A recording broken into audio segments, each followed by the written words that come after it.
Welcome back. Sorry for that, a small technical problem. It's normal. Again, Zambia is for Zambians, and only Zambians will develop this country. My names are Stephen Nyirenda. I'm the NAREP president, and today I want to go through with you something about our workforce in the government, and that's the backbone of the government, the workhorse of the government, and that's the civil service. The civil service and its civil servants. The civil service is the backbone of the government. The government cannot perform any duty without the civil service. The politicians, at the helm of the leadership, they need the experts. They need the people who know how to do the jobs, and these are found in the civil service. Now I want to explain. I will use this small example to explain what the civil service actually is like. As I'm saying, it's the backbone of the working government. Let's take a car, for example. In a car, there is an engine. That engine is what makes the car move. If you remove the engine from inside, the car cannot move. Similarly, if you remove the civil service, if you remove the civil servants from the government, nothing will move at all. Now, I'll come back to the car. The car, if you've got car, those that have got cars, you need to fuel it. If you don't have fuel, it will stop. You need to oil it to make sure that all the working parts inside are lubricated nicely. You need to make sure that you take it for service and so on. Similarly, the civil service needs the same. You need to make sure that we need to make sure that the civil servants are properly remunerated. They've got proper tools. They've got all the things that they need in order to operate. I will explain what the problem is in our society today. The problem is this. Civil servants are not properly paid. Their salaries are very, very low. Then, not only that, even the payments, they come in bits. Right up now with this current government, it's been actually a nightmare that most of civil servants, whether they are teachers, policemen in different areas, they are not paid in time. Or indeed, their salaries are delayed in months and months. What does that mean? It means that now the civil service cannot operate properly.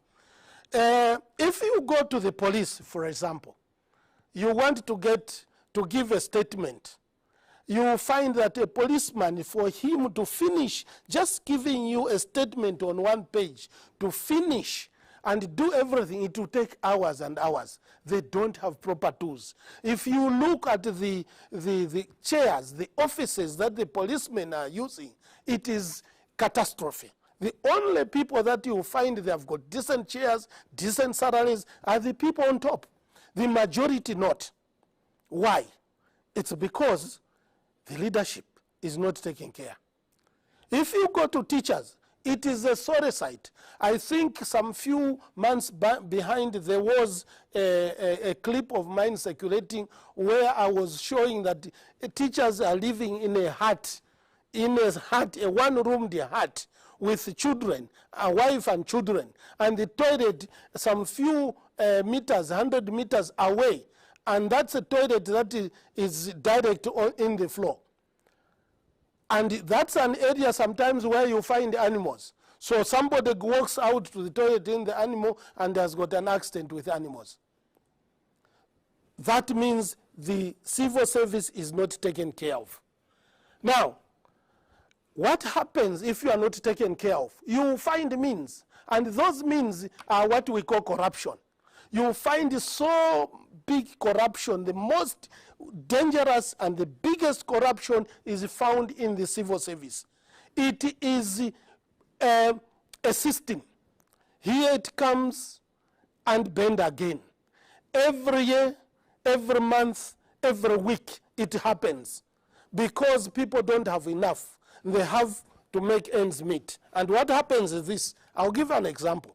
Most civil servants, they are highly indebted because their salaries is very small then they go and borrow. They can, if they borrow officially using the government papers, it will be 40% of their salary that they can borrow. Now, on top of that 40% now, they go to other areas so that they can make it. Now, at the end of the day, he goes back home. If he is earning, say, 5,000, by the time he goes back home, he has perhaps only 1,000 in the pocket at the month end. He needs to pay the rentals, he needs to pay electricity, water, buy food, send children to school, and so on and so on. Just imagine, how can this civil servant operate? How can this engine of the government operate? What we are seeing now, there is nowhere where you can go mostly in our society where a civil servant will just give you a normal service that is supposed to be given free. You may not get it. You may get it only if you put something on the table. And what is happening? The public is complaining. Don't complain to a civil servant. I'm not encouraging that the civil servants should pilfer, should steal, should be corrupt. No. The first complaint, the first finger should point at the leadership. It is the leadership that should know that its engine is lubricated, that its engine has got fuel to run on, that its engine has got everything, it is serviced properly. It's the leadership that should know that that teacher must be paid a normal salary, a salary that can sustain him. That civil servant, that policeman, the policeman must think twice to say, should I take this 20 kwacha, or I risk to lose my powerful remuneration, my powerful incentives? So we are saying this is the disease. The disease is that civil servants are not taken care of, and they have so many problems. We all know.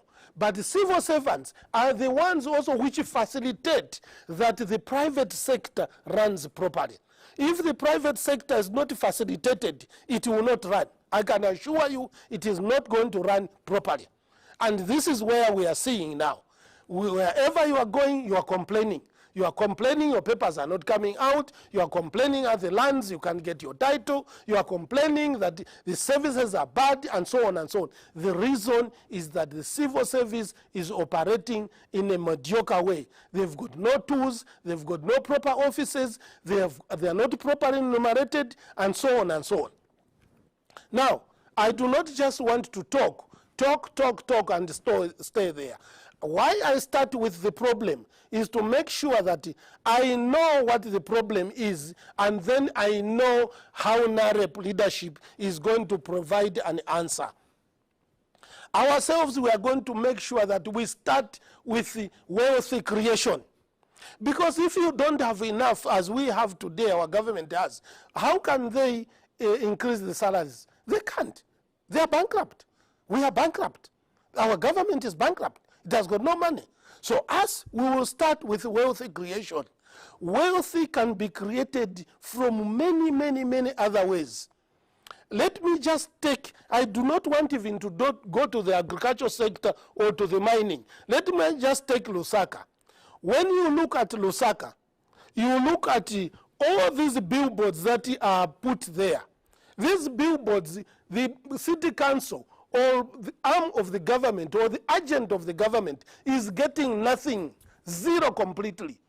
Because certain people who think are clever, they have gone to have some deals with these people who are on top, with the leadership on top, to say, look, I will put the billboards here, the whole of this town, the whole of this road for free, but I will make sure I clean the place, make sure I plant. It shouldn't be there.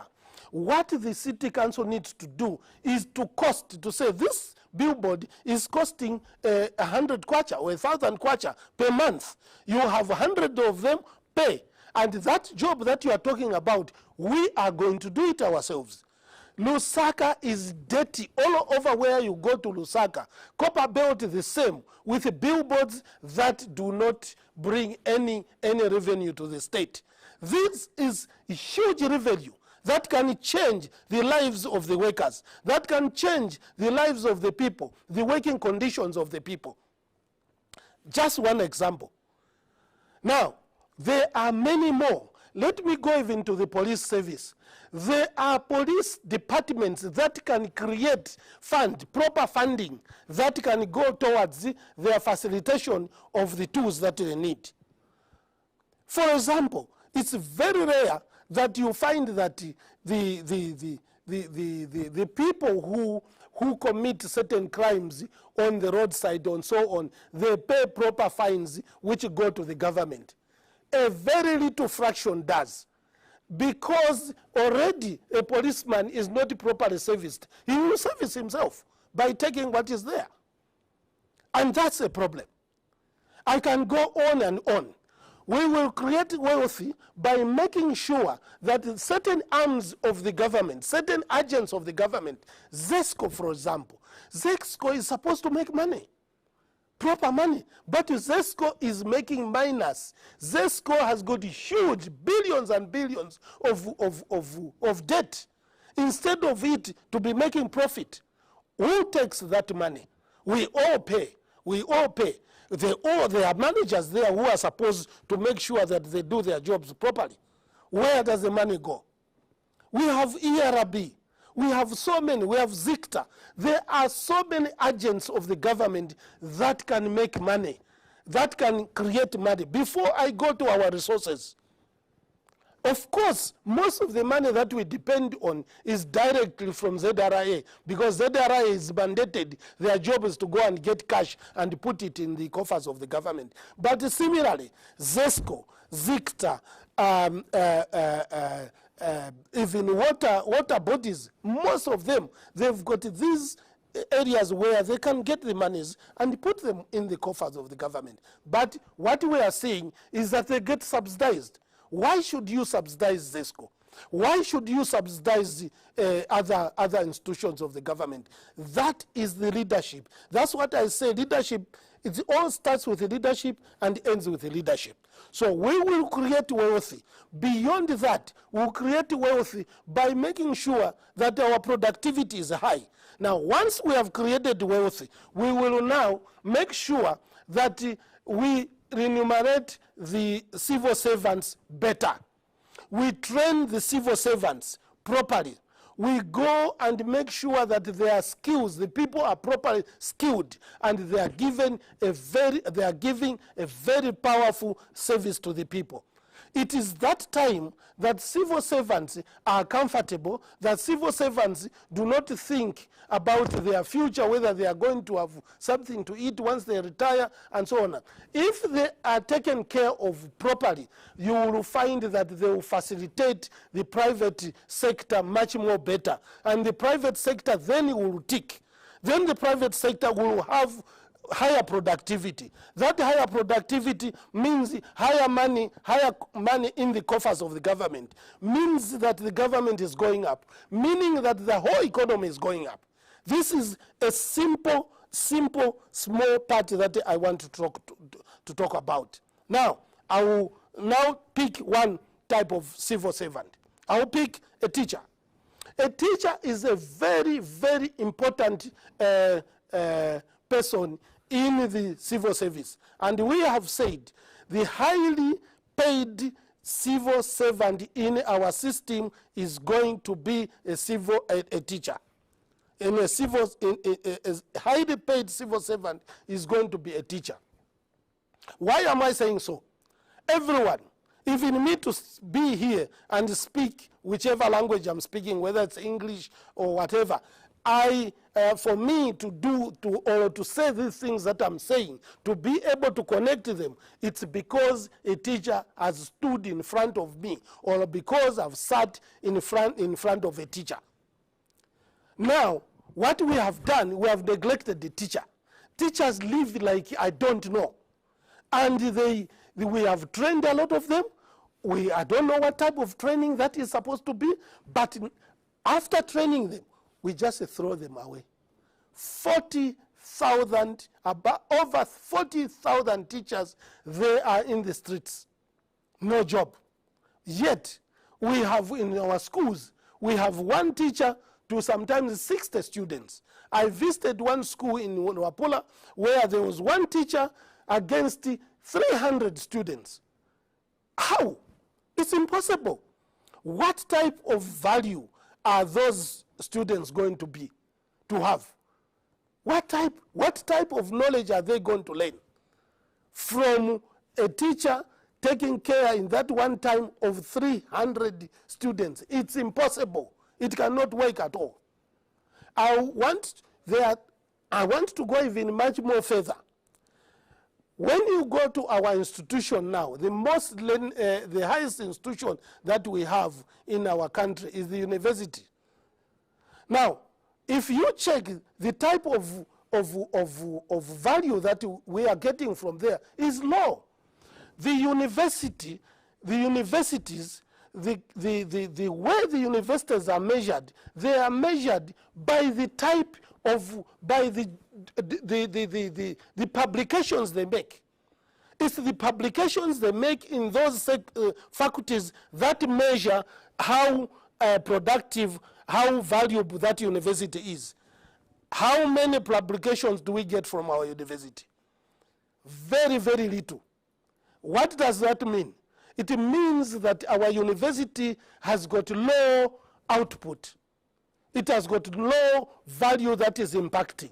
And the reasons are simple. The reasons go back to the leadership. If the leadership empower those civil servants at the University of Zambia, in the colleges, in the schools, if they empower them with the proper tools, proper research, and then they work hand in hand with the private sector, this university will be different. And that's what we are going to do.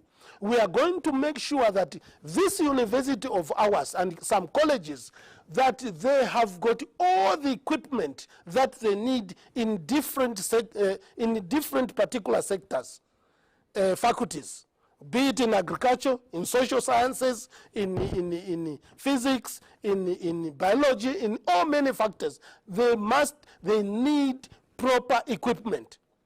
They need proper skills. They need to exchange those skills with other people. High skills. I should not be sitting here and somebody sitting opposite me because he's coming from UK or coming from somewhere, I feel inferior. No, I must feel higher. They say, show me the caliber of the type of education, I will tell you how productivity your country is. We are here today because our education system is terrible. Our education system does not teach us how we can survive after grade 8, after grade 12, after finishing university, and so on. It doesn't. We need education system that I can use and exist even if I didn't go to school. There must be that education system where you give out skills to the people. They learn how to live with the environment.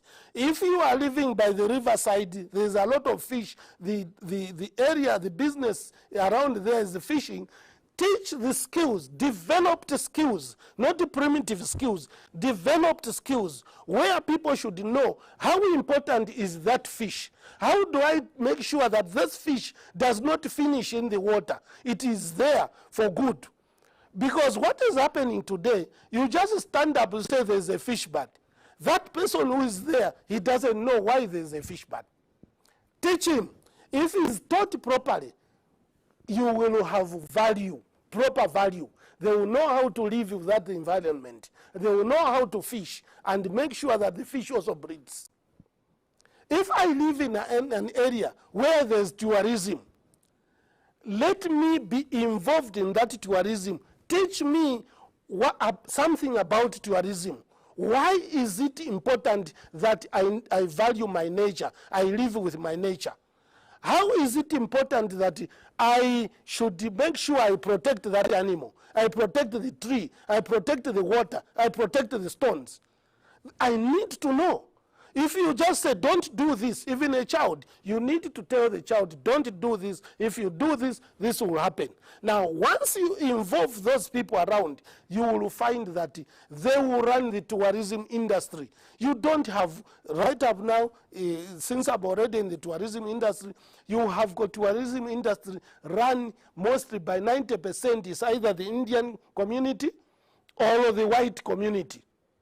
Now what they do, because they call them, they know how to do game management, they are even allowed to slaughter animals, take those animals, put them in butcheries, make beef, and sell them to our people who don't have money. We are making these people who we think they are rich, even much richer, by our own natural resources. But if you taught an indigenous Zambian who lives in the Kafue National Park, who lives in Ruangwa National Park, who lives in all these national, he knows how valuable this tourism is. He will know how to treasure it. He will know how to keep it. You don't need to get a white man to come and do game management in Zambia. You don't need to get a South African to come and crop our hippos, kill them, make sausages, and take and sell the sausages to South Africa and world over for free while our people are suffering. We don't need to do that. Zambians can do that. Zambia is for Zambians. Only Zambians will develop this country. I can go further and further, but I will be able, since time is not with us, I will open the lines to make sure that we discuss this issue.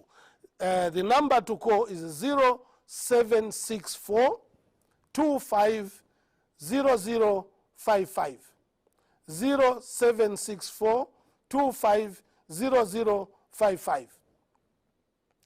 Now, I went to the tourism sector. I went to teaching sector. I want very much to talk about security. You see, if you have a country where people do whatever they want to do, a country that is lawlessness, it cannot be governed properly.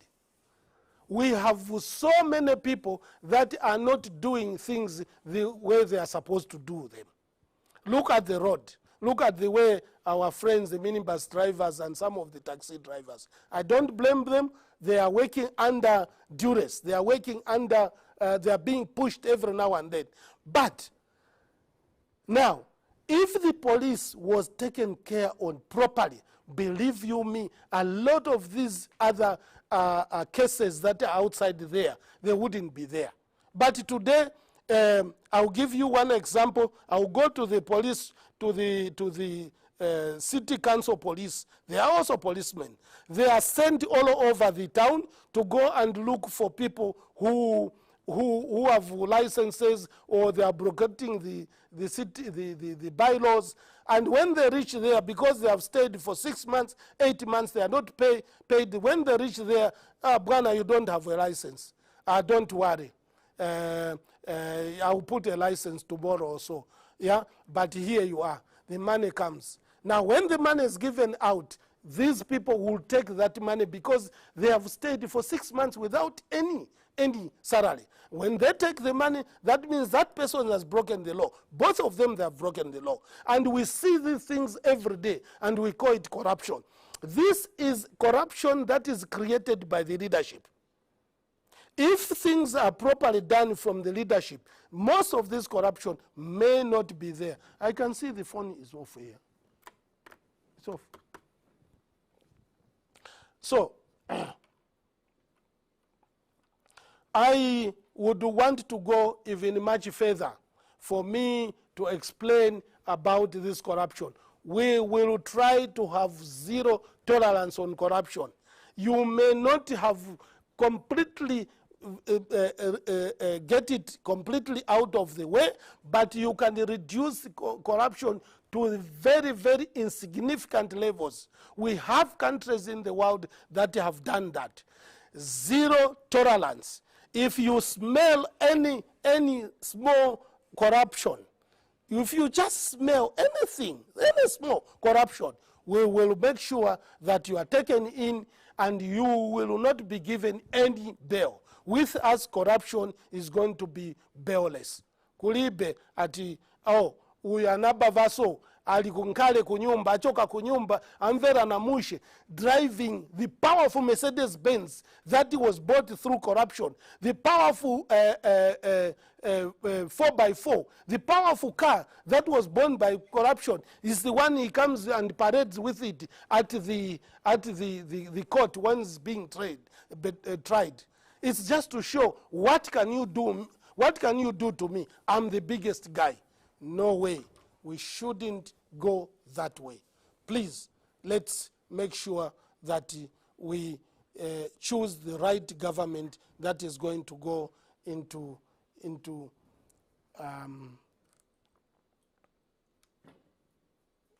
thank you.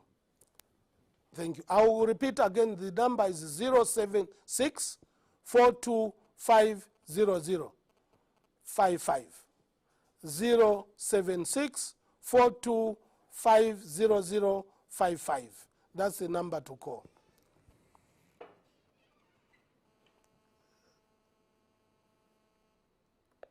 Hello? You are through to Unscripted. The topic is... How are you?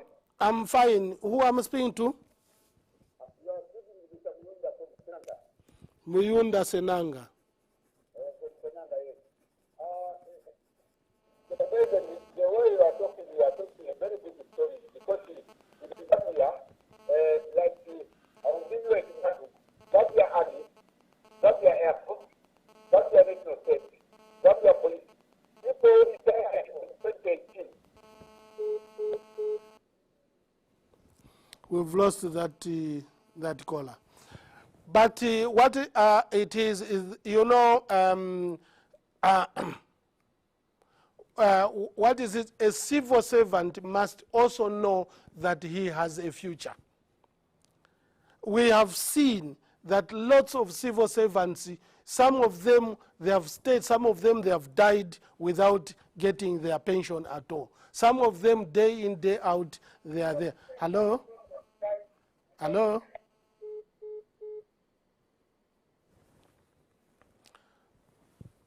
They have died without seeing their money.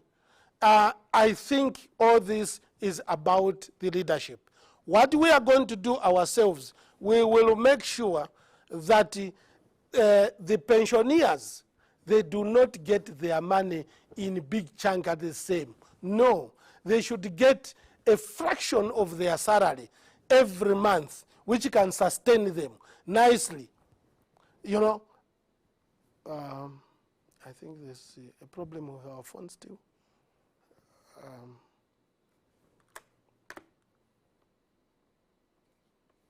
Sorry for that. I think we're having a technical problem with our phone. We are saying our civil servants, under our government, we will make sure that they are properly sustained, they have got social incentives, that they can live a decent life even after their work. They have toiled for 65 years. For over 65 years, they have toiled. They need to sit somewhere and enjoy their... Hello?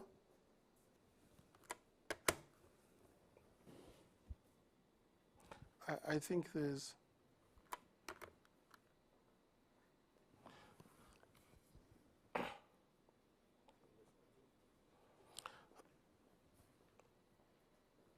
So, I'm sorry, I'm being distracted with this phone that is not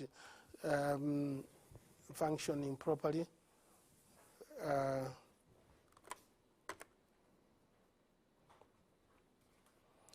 Civil service for me is a very, very important organ. It is an organ that I think the government relies on. And therefore, one should have proper planning with it, proper servicing, proper incentives. For example, I will come back to the same teachers. Today, you have got a teacher, teachers who are couples. The wife and the husband, both of them are teachers. They post one teacher to Lundazi, another one to Choma. What are you doing? And we have also information that for them to make sure that they are paired together, they must go and perhaps talk to someone very nicely. If they don't talk to someone nicely, that will not happen. What type of country is that? I think in our government, it is going to, if the two civil servants are married, they will be posted to the same area, same location together.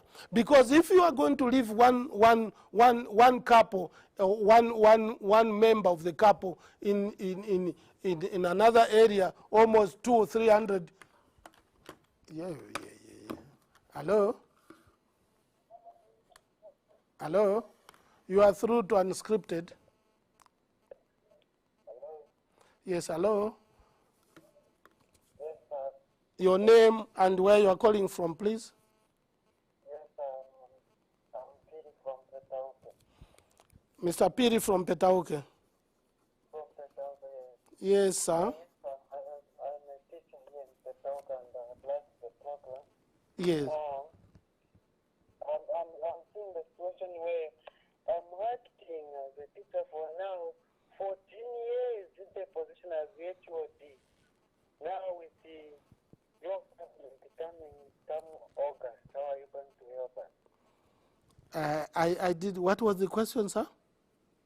The question is I've been acting for 14 years For as HOD.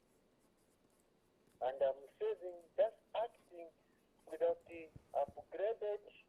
I'm getting a salary for a class teacher. But I've been acting for too long. So my question is, how are you going to help us as you form government come August? Thank you. Sir, Mr. Piri, and this is what I'm talking about. This is what I'm talking about, Mr. Piri. If you've been acting for 14 years, and it's exactly what I said, that if you are not incentivized, giving incentive to the civil service, if you don't look at them, they are not going to give you a product at all.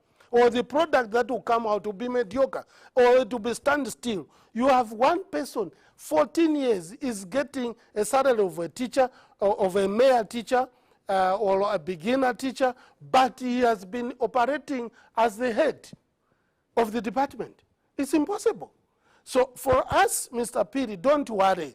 We will make sure that we devise a system that is going to check. We'll do the audit to make sure that we look at our civil servants category by category, ministry by ministry. In all these areas, we are going to be there. We will make sure that we look at these problems. Don't worry.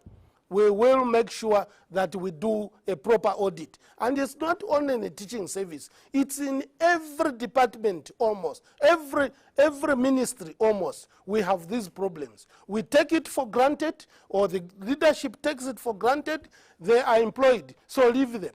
Now, if they are employed, you leave them. You don't give them incentives and so on and so on. Believe you me, these people are going to give you nothing other than problems. They will make sure that, yeah. Hello? Hello, you are through to Unscripted, sir? Yeah, just need your number. Your number so that I can cook. Your number? The number? Just need your number. Your number. So that you can forward our 097 7 87 07 88 77870788 0977 870788. But you can also send an SMS to the number that you have used to call us. We will respond. Okay, just give me just SMS me. Thank you so much, sir. Let me SMS me. 07 09. Yeah, I couldn't get that number. I didn't, but you have the number? Yes. Okay, thank you. Yes. Hello, you are through to Unscripted? Yes, Mr. President. Yes, sir. May I know your name? Mumba Piri. Steve Mumba. Yes. Thank you, Mr. Mumba. Okay. Now, what I want to find out, Mr. President, is you are not clear. We are not clear is over the pensioners. Yes. You are saying when they retire, you give them a portion of their salary. Yes. To sustain them. Yes. Which is a good idea. But my point of contention is that when you say a portion can even be 120 years, 100 years. Why can't you give us a percentage of that portion? My explanation, perhaps, sir, are you through? Yes, I'm through. Okay. Thank you very much, Mr. Mumba. What I was saying, perhaps I did not fully finish or I didn't explain properly. If somebody was working and he has, every month you accumulate money. There's money that the employer puts, the money that you put. It gets accumulated. So at the end of the day, instead of the government to take either whether it's 10 million or 5 million and give it to you, we will not give you the 5 million. We will not give you that 10 million. We will calculate a percentage of what you were getting. For example, if you are getting 10,000 per month, according to the money that you have saved, and you calculate to say a human being normally lives around 100 years, and you are, say, 70 years. Within that 30 years that is remaining, we are saying, okay, you are going to be getting, say, 6,000 every month. So every month you get 6,000 that is supposed to sustain you. Yeah. Should you not live any longer, you have children who, or you have got your wife who can inherit your pension. This issue that you are giving people 10 million, perhaps 5 million, some get even 20 million, they go with that money, start doing certain businesses that they haven't been doing because they are civil servants. They do whatever. We have seen it. And that money finishes within a year or within 2 years. And then the same person now becomes a destitute. He got that money. The money went finished.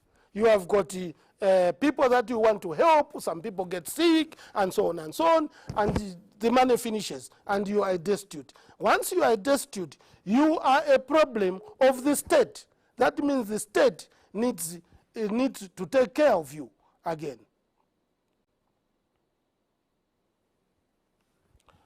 I have a problem with this one. So I hope that now I've explained properly, Mr. Mumba. I didn't mean that you get a certain percentage. No, you get that money every month until the end of your life. Now, I was on the pension, still on the pension. You know, it is sad.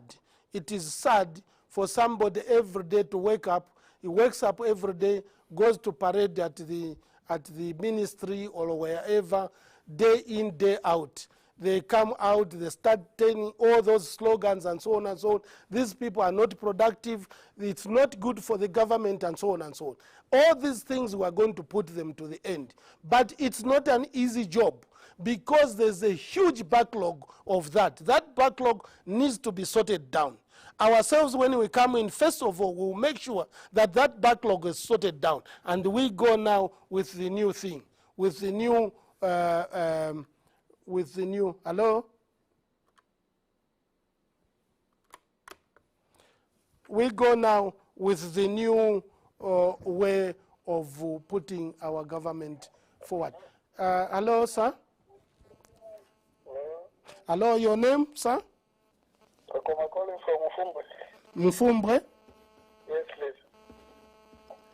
A nice place in Mfumbu. Yes, sir. Hello? Your contribution? Yeah, my contribution is why can't the president talk of a lump sum instead of talking of paying those pensioners monthly? What happens to one who retires and he dies after a month? Will the family remain getting the salary he's talking of? Thank you. Yes, thank you. Is that all, sir? Yes, that's all. Let's talk of a lump sum. Advocate for a lump sum, not paying people monthly. We don't need to invent a wheel. We have seen there are so many systems that are working today in the world where people are paid accordingly. The problem is that you get a lump sum today. We have seen it. You get a lump sum today. Some of them, they will, you know, it's money. They will take it to where it's not supposed to go. It finishes. Some of them, they will start businesses, as I said before, the businesses that they don't know, they know it's not going to work. Some of them, they may be successful. You are right. Some of them, they will start building a house and building a house which doesn't finish properly and so on and so on. The man is finished. What are they going to eat? They have built a house. The man is finished. What will they eat? God with them, they live another 40 years from their pension. Who is going to take care of them? That is a problem. A system that is good is a system that every month you are getting that money every month. If you are no more, you will have your wife or your children who are going to inherit that money. Good evening, sir. Good evening. How are you both? I'm fine. How are you? I'm all right, thanks. I've got one concern with your topic, and especially the way you are responding. Yes. You are responding in a negative way. You are Mr. You are Mr. I'm calling from Chilawong, Bamsmark. Mr. Baka. Yes, Chilawong. Thank you, sir. Yeah. The responses you are giving us a very negative response in a manner that what you are thinking about. What you want is someone dying, leaving you with the benefit. You are not thinking of someone living and enjoying the benefit. You understand, eh? I do understand. What you are thinking of someone died today and lives longer without dying. You are not thinking of someone can be died today and they will die tomorrow. And if this person has a plan, he can even share the benefits to the children. But you know, it's more about making the government have more money than making the people themselves utilize their money. We see people who have died now in school now patients have money. So don't talk to people with rhetoric. Talk to people when you want to benefit the people you are talking to. Yes. Don't use rhetoric when you are talking to people. Yes, you know, sir. I respect your view, but you do not want to not to make an insurance today because you think perhaps you are going to die tomorrow. The insurances are there to take care of you for your future. So what I'm talking about, if you have your pension insured that you are going to live 10 years, 20 years, 30 years, you still have an insurance. You can still go to the doctor. You can still enjoy your money. You can still travel to wherever you want to travel. You can take your family for holidays. That's what all insurance is about. And that's what should it be. Once you are, you know, I know most of us, Sorry, you are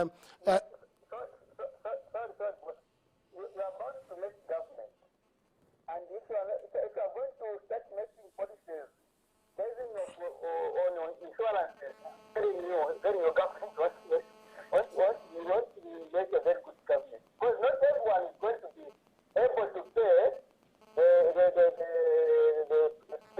for the insurances which you are actually giving us. Let's go for the rest matter.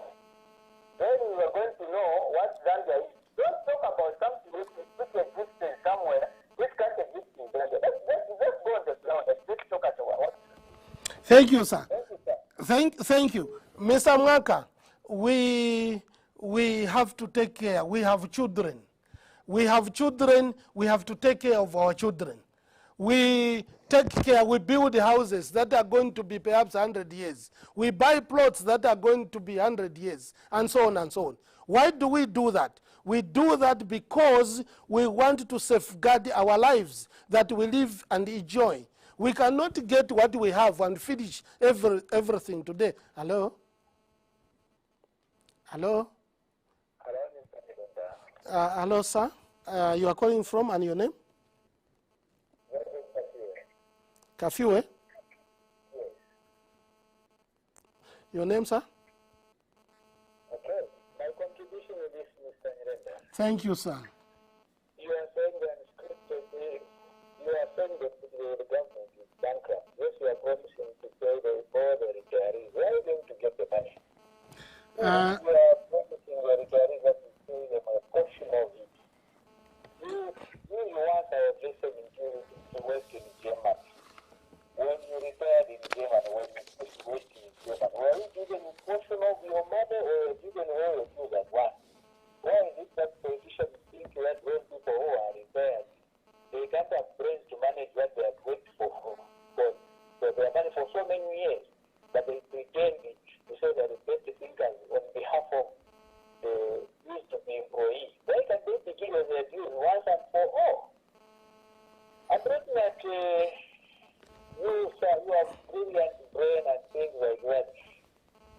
The current situation now in Zambia, 50.1% to win at the political election is not an easy target.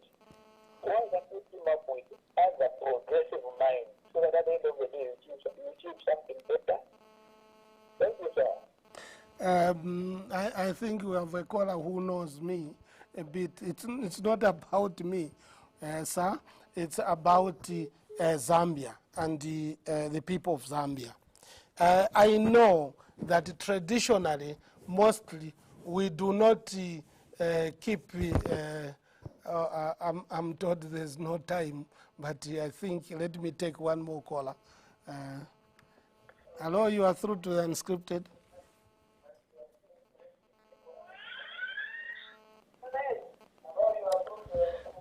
I think the caller is somewhere else. Well, let me perhaps sum this before. This is about, it's not about pensioners.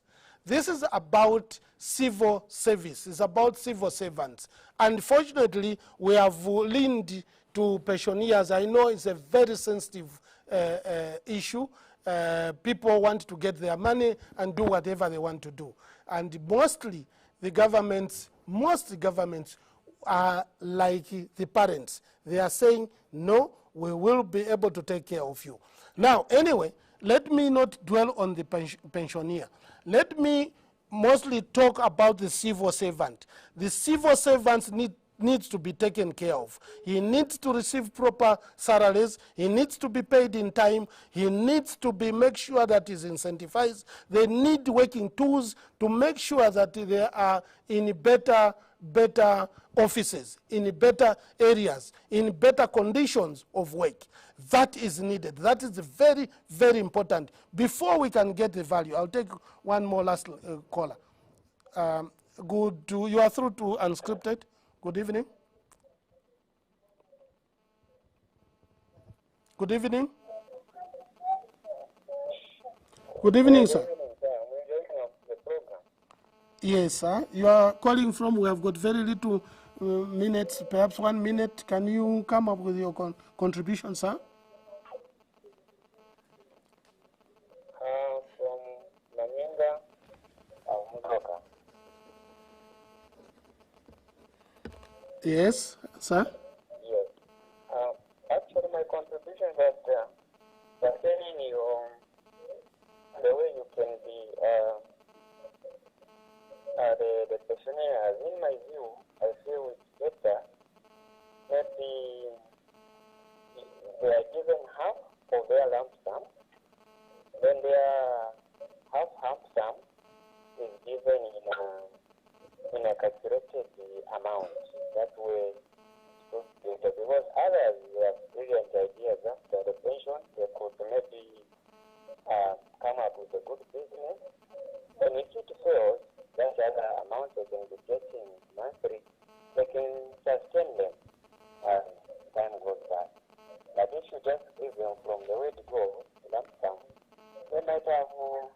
areas or businesses where they maybe fail to go forward or they fail to do what they want to do in order to engage in Thank you, sir. And time is not with us. I know pension and pensioners is a very, very sensitive issue and is a very difficult topic. I wanted to talk about civil service and civil servants, but on that part, I think we will come back to talk more and what we are thinking. We can explain and exactly certain things. But I respect your views. That's your money. That's you who is working. And thank you very much for contribution. We have come to the end of our program. Zambia is for Zambians, and only Zambians can develop this country. Thank you very much.